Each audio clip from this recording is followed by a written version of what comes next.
Hello dear students, welcome to my YouTube channel. That name is Accountancy from A.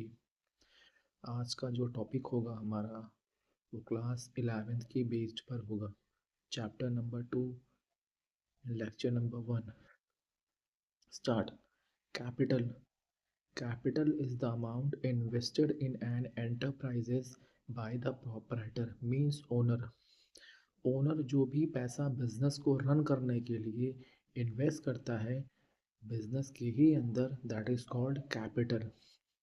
इसे हम simple एक diagram की help से समझते हैं. देखिए, मैंने बगल में एक छोटा सा स्क्वायर बॉक्स बनाया जिसे मैंने बिजनेस का नेम दिया, और जस्ट बगल में मैंने एक छोटा सा और स्क्वायर बॉक्स बनाया जिसे मैंने ओनर का घर का नाम दिया.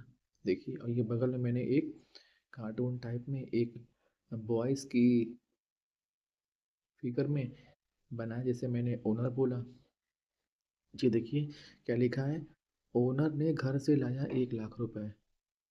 ठीक है. फिर ओनर ने फर्नीचर लाया 40,000 रुपए का. तो टोटल इन्वेस्ट कितना किया ओनर ने बिजनेस के ऊपर? 1 लाख रुपीज़ प्लस 40,000 का फर्नीचर. तो टोटल जो इन्वेस्टमेंट किया है ओनर ने बिजनेस के ऊपर, that is called capital, and the total amount is 1,40,000. Clear. Easy language में मैंने समझाने की कोशिश की आप लोगों को. Second, drawings. Drawings is the amount withdrawn or goods withdrawn by the proprietor means owner for personal use. Drawings किसे कहते हैं? पर्सनल यूज़ के लिए ओनर जब बिजनेस के कैश काउंटर से, समझिए ऐसे, पैसे विड्रॉ कर लेता है, निकाल लेता है, दैट इज कॉल्ड ड्राइंग्स. देखिए, इसे भी मैंने एक सिंपल डायग्राम की हेल्प से समझाने की कोशिश की. फर्स्ट स्क्वायर बॉक्स बॉक्स को मैंने क्या नाम दिया? बिजनेस. सेकंड स्क्वायर बॉक्स को मैंने क्या नाम दिया? ओनर का घर. तो बिजनेस के अंदर देखिए, ऊपर 1 लाख रुपीज़ रखे हुए हैं. बिजनेस के कैश काउंटर में 1 लाख रुपीज़ पड़े हुए हैं, या फिर कह दीजिए रखे हुए हैं. ओनर ने अपने पर्सनल यूज़ के लिए 20,000 निकाल लिए, है ना, फर्स्ट टाइम. सेकेंड टाइम 5,000 और निकाल लिए. तो टोटल ओनर ने कितने पैसे विड्रॉ किए बिजनेस के कैश काउंटर से? 25,000 ड्राइंग्स. क्लियर. तो ड्राइंग्स का टोटल अमाउंट क्या होगा? 25,000 रुपीज़. क्लियर है. Business transactions.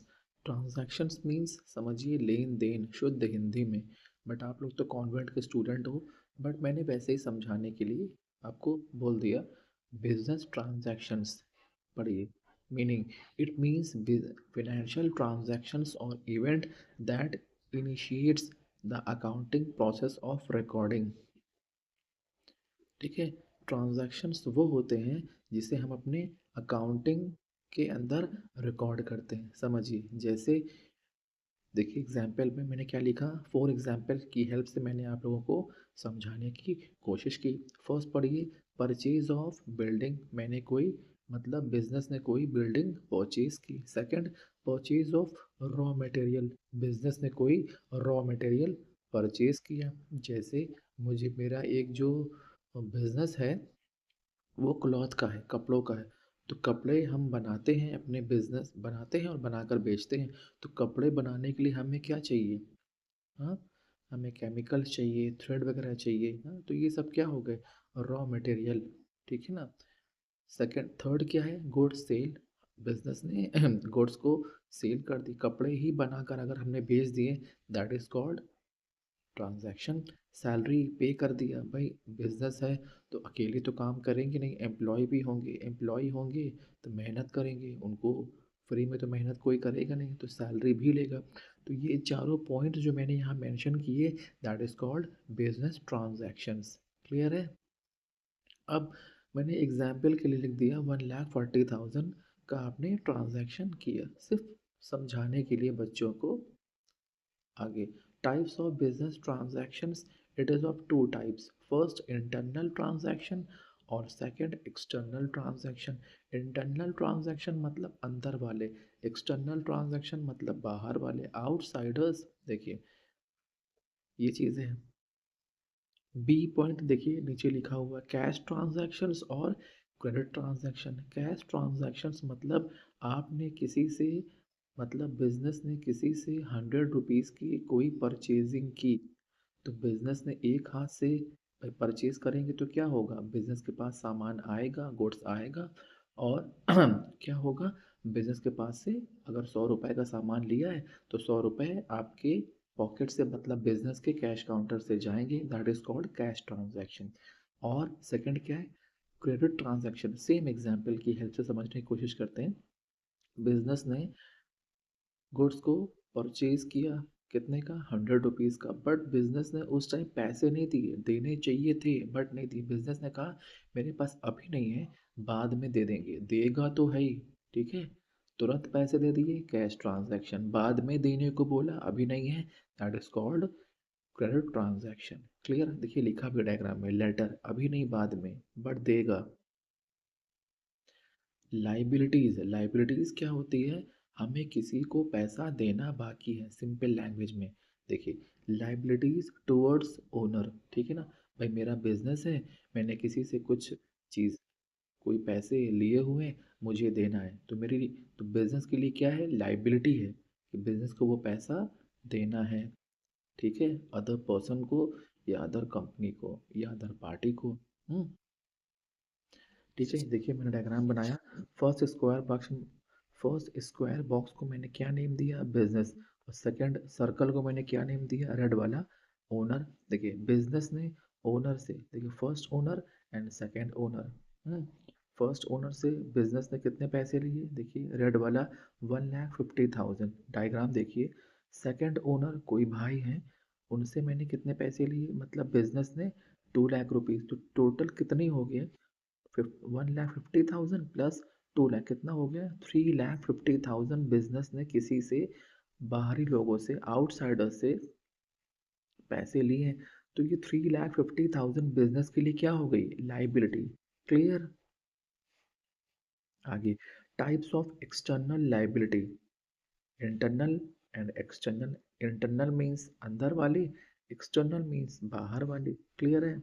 अब देखिए, external liability is of two types. First non current liability, yellow वाला, देखिए स्क्वायर बॉक्स, और ब्लू वाला current liability. Non current liabilities means what, देखिए फर्स्ट स्क्वायर बॉक्स में मैंने क्या नेम दिया, बिजनेस, और सेकंड में SRK। देखिए नॉन करंट लाइबिलिटी, ये जो येलो वाला पार्ट है, यहाँ पर एक स्क्वायर बॉक्स बना हुआ है जिसे मैंने बिजनेस का नेम दिया। तो बिजनेस का नेम दिया, वहाँ 2 लाख रुपए किसी से, 2 लाख रुपए बिजनेस ने किसी से लिया हुआ है, रीपे आफ्टर 12 मंथ, जिसे ये बिजनेस रीपे करेगा, लौटाएगा 12 महीने के बाद, ठीक है, that is called non current liability. अब करंट लाइबिलिटी क्या होती है, बिजनेस ने 1 लाख, देखिए ब्लू वाला, 1 लाख रुपीज़ किसी अदर पर्सन से लिया, बाहरी लोगों से, उसे बिजनेस कब पे करेगा इस 1 लाख रुपीज़ को, ये ब्लू वाला पार्ट देखिए, रीपे विद इन 12 मंथ, जब 12 महीने के अंदर पे करना होता है बिजनेस को। अगर किसी से बिजनेस ने पैसे लिए, that is called current liability. Business ने अगर लौटाना होता है 12 महीने के बाद, that is called non current liability. पैसे बिजनेस दोनों ही कंडीशन में लिए हुए होता है, बट फर्क किस चीज़ का होता है, पीरियड ऑफ टाइम का। Clear. Creditors, creditors are person from own business purchase goods on credit. Creditors वो पर्सन होता है जिससे बिजनेस ने कोई सामान लिया हुआ होता है, बट उधार में, लिखा हुआ है साफ साफ, on credit, purchase goods on credit, सामान बिजनेस ने परचेज किया हुआ है, खरीदा हुआ है, बट उधार में, नगद में नहीं, ऑन क्रेडिट साफ साफ लिखा है। Generally amount is payable with in 12 month, इस अमाउंट को बिजनेस को, उस बंदे को जिसने बिजनेस से सामान उधार लिया हुआ, उसे 12 महीने के अंदर पे करना होता है। देखिए नीचे क्या लिखा है, therefore creditors are considered as current liability. मैंने पहले भी आपको बोला, 12 महीने के अंदर पे करेंगे, that is called current liability, 12 महीने के बाद पे करेंगे, that is called non current liability. ठीक है। अब देखिए डायग्राम बना हुआ है। फर्स्ट स्क्वायर बॉक्स को नाम दिया मैंने बिजनेस का, और सेकंड क्या है, ये जहाँ फिंगर बनी इसे मैंने क्या नाम दिया, क्रिएटर्स का। देखिए क्रिएटर्स ने 40,000 के गुड्स सेल किए, किसको, बिजनेस को। और बिजनेस बाई क्रिएटर्स अगर सेल कर रहा है तो बिजनेस परचेज कर रहा है। बिजनेस ने अगर परचेज किया हुआ है 40,000 के गुड्स, बस बट बिजनेस ने कहा मेरे पास पैसा अभी नहीं है। साफ साफ लिखा है आफ्टर 4 मंथ्स। डायग्राम देखिए, चार बिजनेस बोल रहा है मैं 4 महीने के बाद आपको पैसा पे कर दूंगा, मतलब विद इन 12 मंथ्स, मतलब 12 महीने के अंदर। तो 4 महीने तो 12 महीने के अंदर ही आए ना, तो 12 महीने के अंदर मीन्स 4 मंथ्स के बाद जब बिजनेस 40,000 रुपीज उस बंदे को पे करेगा जिसने बिजनेस को सामान बेचा हुआ है, तो उस बेचने वाले पार्टी को, उस बेचने वाले पर्सन को, सेलर को क्या बोलेंगे, that is called creditors. Clear. Debtors just opposite, debtors just opposite होता है क्रेडिटर्स का, और क्रेडिटर्स जस्ट अपोजिट होता है डेटर्स का, दोनों एक दूसरे के अपोजिट होते हैं। क्लियर है।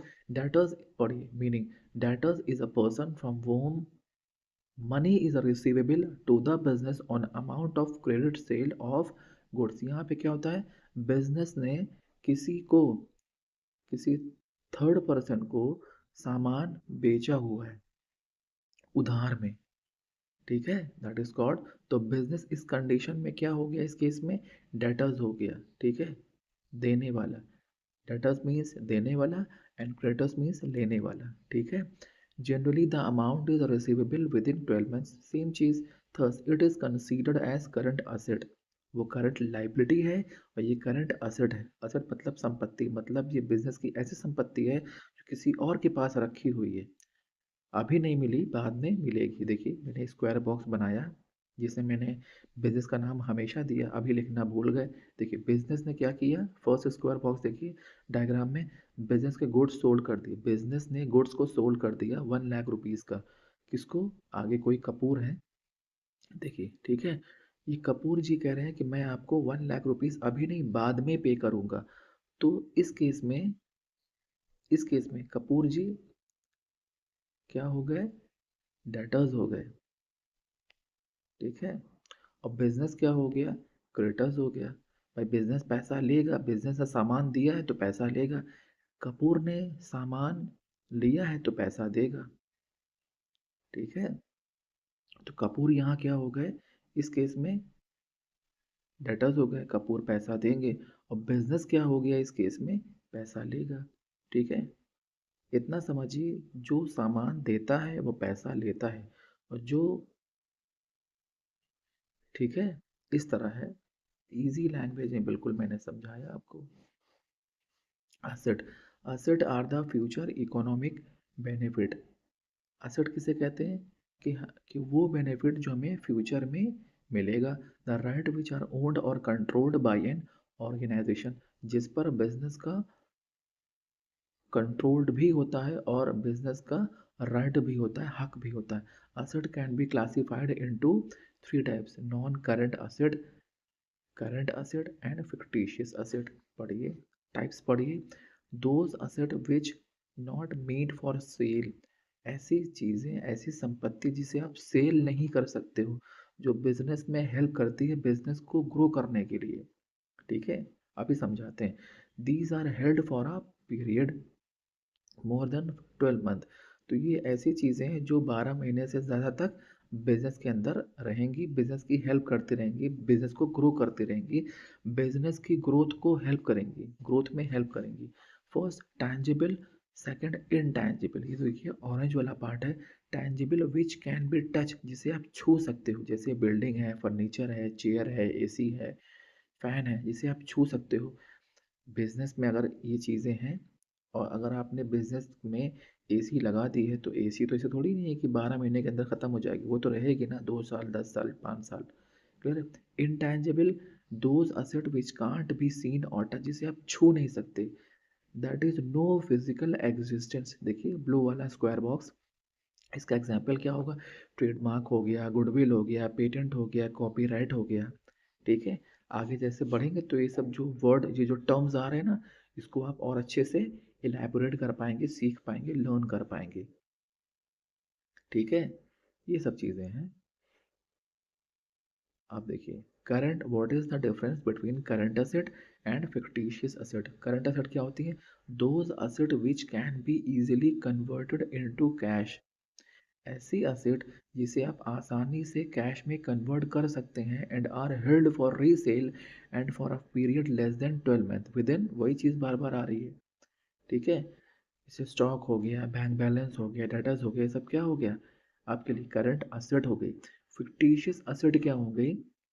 These are losses not written off in the year in which they are incurred but will be written off in more than one accounting period। ऐसी एसेट जो आपकी एक साल से ज़्यादा के लिए होती है। ठीक है, तो यहाँ पर फिक्टिशियस, अब देखिए फिक्टिशियस को मैंने और एग्जाम्पल में दिया, these R losses not right of. ये ऐसा लॉस है जिसे आप राइट ऑफ नहीं कर सकते in the year in which they are incurred but will be write off in more than one accounting, जो एक अकाउंटिंग पीरियड से ज़्यादा। अकाउंटिंग पीरियड का मतलब क्या होता है? 1 अप्रैल टू 31 मार्च। जैसे अभी क्या चल रहा है? 2026। तो इसे अगर हम इलेबोरेट करना चाहें, बच्चों के सामने एक्सप्लेन करना चाहें, तो हम कैसे बोल सकते हैं? 1 April 2026 to 31 March, next year की बात करें, 31 March 2027, that is called our financial year. Clear है? या फिर फिनेंशियल पीरियड, फिनेंशियल ईयर ही बोलते हैं। देखिए डायग्राम में मैंने समझाने की हेल्प की बच्चों को। देखिए ये देखिए येलो वाला पार्ट देखिए, first second third fourth fifth. देखिए सब में जो, देखिए एडवर्टीजमेंट यहाँ पर हो रहा है भाई, बिजनेस है तो एडवर्टीजमेंट भी होगा ही होगा। देखिए फर्स्ट जो येलो वाला पार्ट है वहाँ पर कोई एडवर्टीजमेंट पर एक्सपेंस नहीं हुआ। सेकंड में 10,000, थर्ड में 10,000, फोर्थ में 10,000 एंड फिफ्थ में 10,000। तो कितने एडवर्टीजमेंट पर बिजनेस ने पैसे इनकर्ड किए, एक्सपेंस किए? टोटल 10, 10, 10, 10, 40,000 रुपीज़ बिजनेस ने इनकर्ड की। वो गलती से 4 लाख लिख गया है, सॉरी फॉर दिस। तो ये जो 40,000 है, जिसे आप एज अ लॉस नहीं मान सकते। ठीक है, लॉस तो एक अलग चीज़ होगी, बिजनेस में कुछ जल गया, हाँ, चोरी हो गया, ये लॉस है। तो ये जो 40,000 रुपीज़ है, ये आपके लिए क्या है? फिक्टिशियस असेट है। एग्जाम्पल देखिए, एडवर्टीजमेंट एक्सपेंस। क्लियर है? तो ये लेक्चर अगर आपको अच्छा लगा हो तो please subscribe my new YouTube channel, that name is accountancy from A. तो अभी थ्योरी पार्ट चल रहे हैं, जब प्रैक्टिकल आएंगे तो वन बाय वन आपको प्रैक्टिकल क्वेश्चंस भी सॉल्व करवाए जाएंगे। क्लियर? Thank you.